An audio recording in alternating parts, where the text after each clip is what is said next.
Go web. Up, up, and away web. Fly. What's up guys, it's me Movie Man, back again with another video. Today we are going to be reviewing the most anticipated movie of the year, Spider-Man No Way Home. I hope you're excited, and if you haven't seen this movie, yet, click off this video right now. Give it a like first and all that, and come back later after you've seen the movie, because this is a spoiler review. So if you don't want to be spoiled, click off now. I'm warning you, you don't want to be spoiled. Because this movie is something you gotta go see in the theater, and you can't know, I know they're already putting a ton of leaks on YouTube and just online in general. Hopefully you got to avoid all those and avoid this as well, because I don't want to spoil anything for you guys, so that you can have that first time experience seeing all of the cool, amazing things that happen in this movie. We're gonna start with the positives. My first positive is the biggest spoiler in this movie, and that is Tobey and Andrew. Woo! Tobey Maguire and Andrew Garfield. I think everybody knew that they were going to be in it, or at least had a very high suspicion, especially when the soundtrack got leaked. Seeing both of them again was awesome. With present day technology and filmmaking and cinematography and all that good stuff, it was fantastic seeing them in this movie. Now another positive for me are all the callbacks. They do a ton of callbacks to the old Spider-Man movies in this movie, specifically the Andrew Garfield movies, which I'll get into a little bit later. But yeah, they do a lot of callbacks. A couple I noted down was the My Back scene from Spider-Man 2, which I'll probably play now.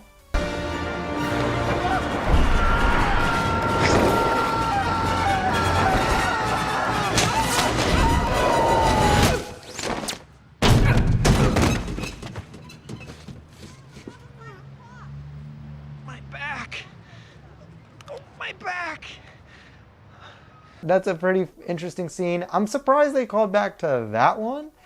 Like, there's so many memeable moments in the original Spider-Man movies and a lot of famous lines, like quotable lines that they could have done. And that one was a little bit of a surprise to me that they did that one.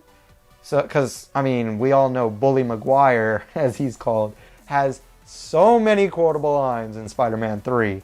And maybe I missed it, but I don't think they did a single one, which I was kind of surprised about. Some other quotable lines they had were from some of the villains. Doc Ock mentions his machine and the power of the sun. The power of the sun in the palm of my hand. Green Goblin mentions a couple lines about being a scientist himself. Great honor to meet you, sir. Harry tells me you're quite the science whiz. You know, I'm something of a scientist myself. There was the bit where they talk about the web shooters and how Andrew Garfield and Tom Holland have actual web shooters that they made, where Tobey Maguire, it just comes out of his wrists, which is kind of cool to see them talk about. There was they talked about Andrew Garfield not being able to save Gwen Stacy. They talked about Mary Jane and how they kind of wrapped that storyline up, which was great, which is actually another one of my positives, is how they wrapped up all the storylines that maybe weren't wrapped up fully. And then there was also a callback to the best friends, Harry Osborn, from both Andrew Garfield's movies and Tobey Maguire's movies, which was kind of cool. And they played it off for humor, but it was pretty good. And lastly, the only other one I can remember off the top of my head was with great power comes great responsibility. Now, I just said off the top of my head, I do have a list that I made before the video to keep on track. But yeah, they do, of course, mention the with great power comes great responsibility line that was in the Tobey Maguire movies, said by Ben Parker, or Uncle Ben. Remember, with great power comes great responsibility. And then repeated by Uncle Ben again in the Amazing Spider-Man movies. Not choice, responsibility. And in this one, first brought on to screen with Aunt May, which I'll get into that a bit later as well. So we also have another positive for me, I kind of mentioned it a second ago, is the humor. I have a very mixed relationship with Marvel and DC. They both do it. Humor. Sometimes it's just forced. And you know what? I'm not afraid to say it. There's a couple of good examples. Black Widow, very forced humor. Aquaman had forced humor. I'll leave it at that. That's a DC example and a Marvel example. They had too much humor to the it just felt forced. It didn't come naturally.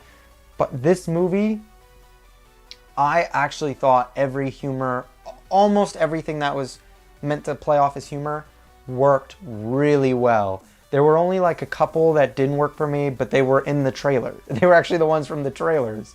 But anyways, yeah, most of the humor played off really well. And I'll shout out the actor who plays Ned, MVP when it came to comedy in this movie. Just hilarious. And then my last two positives, maybe three positives kinda, but two of them kinda go together. One is the fight scenes, specifically with the Green Goblin. Fantastic choreography. It looked visually pleasing. It just looked awesome. It was awesome. The entire fight scene at the Statue of Liberty, I'll touch on a little bit more later because I'm kind of mixed on it. But the Green Goblin bit of that scene is fantastic. And then my other two positives kind of tie together, and that's the villains and the character motivations.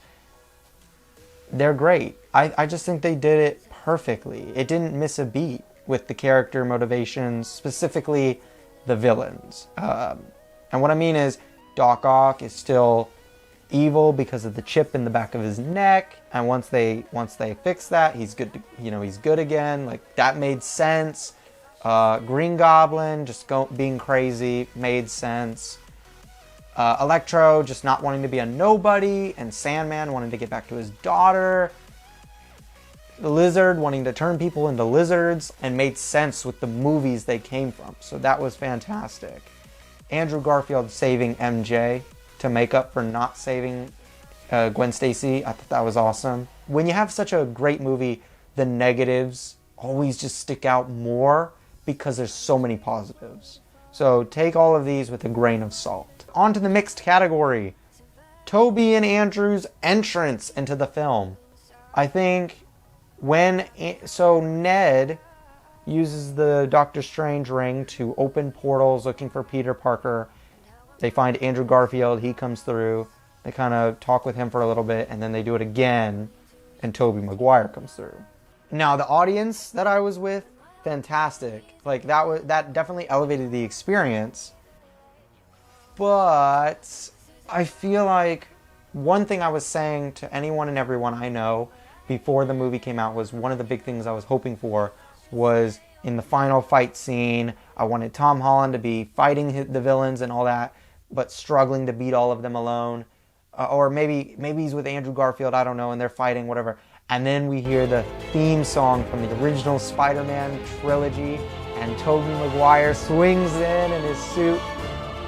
That would have been amazing. We didn't get that, unfortunately. They just kind of walk in, and Tom Holland's not even present when they first appear on screen. Tobey's not in his suit either, which I get that, kind of. They wanted to save the suit for, like, when they actually go out as a trio. I just think the entrances should have been done a little bit better. Like Endgame, when they come in Endgame, such an epic entrance. I wanted that for Tobey and Andrew, but we didn't get that, unfortunately. I gotta say, the ending. They erased everyone's memory of Peter Parker. Like, maybe, I think my mind can't be made up about the ending until I see what actually comes from it. It wrapped up the storyline. It wrapped up almost pretty much everything, to the point where it's like, cool, it's over. You know what I mean? Like, I'm happy if we get more, and obviously we are getting more, and that's cool. But if we weren't to get any, I would be alright, I think. Tobey Maguire is my next mixed category.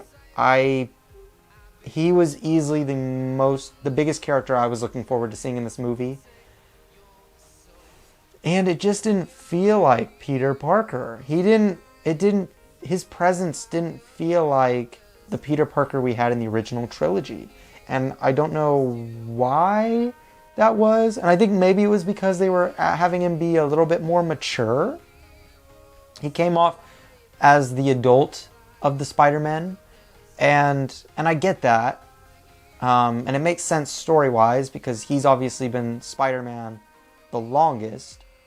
But I was just looking forward to seeing the classic Peter Parker Spider-Man that Tobey Maguire gave us in his movies. And I don't feel like we got that. And maybe it'll be different on rewatch because I've only seen it once. But that's just kind of... I was very mixed on that because it was cool to see him. It was awesome. It's just I didn't feel like we really got to see him, if that makes sense. Let me know in the comments if you disagree or agree or anything, what your opinions are on that. Next I have on here Aunt May's death. It was done really strange. I don't know, it just didn't feel right. It felt kind of odd. It just felt kind of odd. I don't know. I feel like there was just something off about it. I can't put my finger on it right now. Again, I gotta watch it again. But something felt off about it. I don't know. Next on my list, I got Doctor Strange. And you know what? This is mixed and a negative. I have two. I'm gonna mention both because how the plot gets started through the whole spell, that's kind of a negative because I'm happy with how, like, I didn't care too much on how we got to what was, you know, amazing about the movie that much, but story-wise, it's kind of dumb. Like, if you actually think about it, Doctor Strange should not be trusted with power, the power that he has. He just shouldn't be trusted with it. Not after what he did in this movie. I feel like they should have taken a bit more time in the writing room, figuring out how to get from A to B, because I feel like the way they did it was just a way, the easiest way to do it, to get to what we all want to see. I just think they could have touched that up a lot better. And Spider-Man being able to beat Doctor Strange was a bit odd as well, because Green Goblin's suit changed. I wish we could have seen a bit more of it before he switched suits, because we got like one shot where he's in it. I wish we could have gotten a little bit more of that. I think that would have been cool. But unfortunately, he switches really, really early in his time in the movie. I don't know. That's a really small nitpick, I will say. And then my other is the final fight scene. I feel like we didn't get enough individual moments, specifically with Tobey Maguire. Tom Holland got a lot of individual moments, of course, it's his movie, but so did Andrew Garfield. Andrew Garfield got like a whole conversation with Electro, and he got to talk a bit with Lizard. But I feel like Tobey Maguire got like a sentence with Doc Ock and a sentence with Sandman, and that was it. And there just wasn't much with Tobey Maguire, his Spider-Man, in this scene. I really do think Tobey Maguire's Spider-Man was just underutilized in this movie. That's my biggest negative. And that honestly is going to lead me into the negatives, because that is my biggest negative, is I just feel like Tobey Maguire specifically wasn't utilized the way I wanted him to be utilized, because he was who I was there for. And I know it's a Tom Holland movie, and that's fair, but I feel like even Andrew Garfield got utilized way more than Tobey Maguire. So, I don't know. I'm very disappointed in that avenue, but yeah, that's my biggest negative. So without that big negative out of the way, the rest are more or less nitpicky. No Harry Osborn. I was hoping to see James Franco return as Harry Osborn, because he was such a huge character in the original trilogy that I felt like maybe it would have been cool to see him in this as well. Also, he could have gotten imagine a scene between Harry Osborn and his dad while his dad's insane. That would have been awesome. I just think that's a missed opportunity. I think that could have been cool. Lack of original Spider-Man movie references. I feel like the original trilogy was underutilized as well. There were quite a few references with Green Goblin and Doc Ock and Sandman and a couple with Tobey Maguire's Spider-Man, but I feel like some of the stronger references that could have been made just weren't made, or they weren't made well. Like, I feel like there's just so many that just, I don't know. Just didn't happen. Also, another missed opportunity, I think, is when they're on the roof and Tom Holland mentions the with great power comes great responsibility, and we cut over to Tobey Maguire and you see like his facial expression change. How cool would it have been if we got to see like a little flashback to the original trilogy, to the scene where Uncle Ben and Tobey Maguire's Peter Parker are in that car, and he turns to him and says, with great power comes great responsibility. That would have been awesome. I also just thought there was just such a heavy focus on the Amazing Spider-Man movies. Is it because they're just not as liked as the others? Or I don't know what was going on there. Like, not only did I think Tobey Maguire's Spider-Man movies were underutilized, I thought the Andrew Garfield movies were unbelievably utilized. So many mentions of his movies and things from his movies. I was like kind of annoyed because I don't hate Andrew Garfield's Spider-Man movies at all, but I just hated the fact that his movies were getting talked about more and referenced more than Tobey Maguire's Spider-Man movies. Maybe that's just me, but I did really think that was a big problem in the movie, was a lot of focus on the Andrew Garfield Spider-Man movies.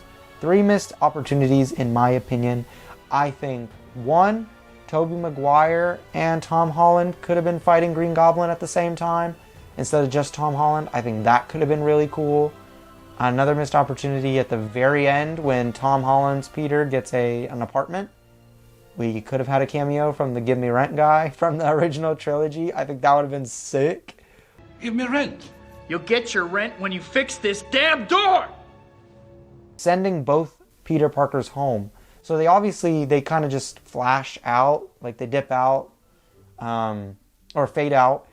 But how cool would it have been if we got to just open portals to their worlds, and maybe when we open the portal to Tobey Maguire's world, we see Mary Jane, and maybe Aunt May as well. I know she's really old now, but it would have been really cool to see her make an appearance, because she was, like, in my opinion, best Aunt May we've had out of all 3, easily. And then Andrew Garfield's Spider-Man, I guess we could have seen his Aunt May as well. I don't know, there weren't really a lot of characters from Andrew Garfield's Spider-Man movies that I would have cared to see, other than the ones we got. So, I mean, Gwen Stacy, but obviously they said she was still dead in this movie, so. Okay, yeah, that's all my negatives, actually. But again, most of them are nitpicks. I love this movie, don't get me wrong.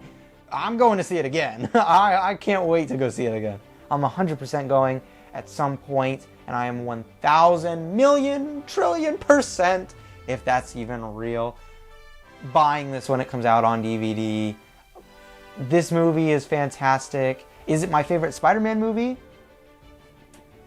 I don't know. Stay tuned, because I will be coming out with a Spider-Man movies ranked at some point, as well as I plan to rewatch all of the Spider-Man movies, so stay tuned for those. If you're new to my channel, subscribe, like, and hit that bell so you get notified when new videos come out. I am playing a lot of catch-up right now. This video will hopefully come out either the day I'm filming it, which is today, Saturday. Oh no, today's Friday, isn't it? Today's Friday. It'll either come out today or tomorrow. We'll see. If it comes out after that, hopefully not. Hopefully I can get this out. But yeah, also Flash for DC fans, even though a lot of Marvel fans might be watching this. If you're a DC TV fan, my Flash videos will be coming out soon. I just reacted to episode 3 yesterday, and whoa, that was sick. I'll be reacting to episode 4 probably today, and episode 5 maybe tomorrow. I also did a video with my friend Alex where we ranked all the DC TV crossovers, so stay tuned for that. That should come out maybe tomorrow as well, or late tonight. We'll see. Probably tomorrow. So stay tuned for all of those videos, and I'll catch you then. I'll see you then. So we got a lot coming this winter, as I said in a YouTube short the other day, so stay tuned for all of this. And I am super pumped, as well as all of you are probably pumped about the Spider-Man movie. So see you in the next one. I'm Movie Man. That's a wrap.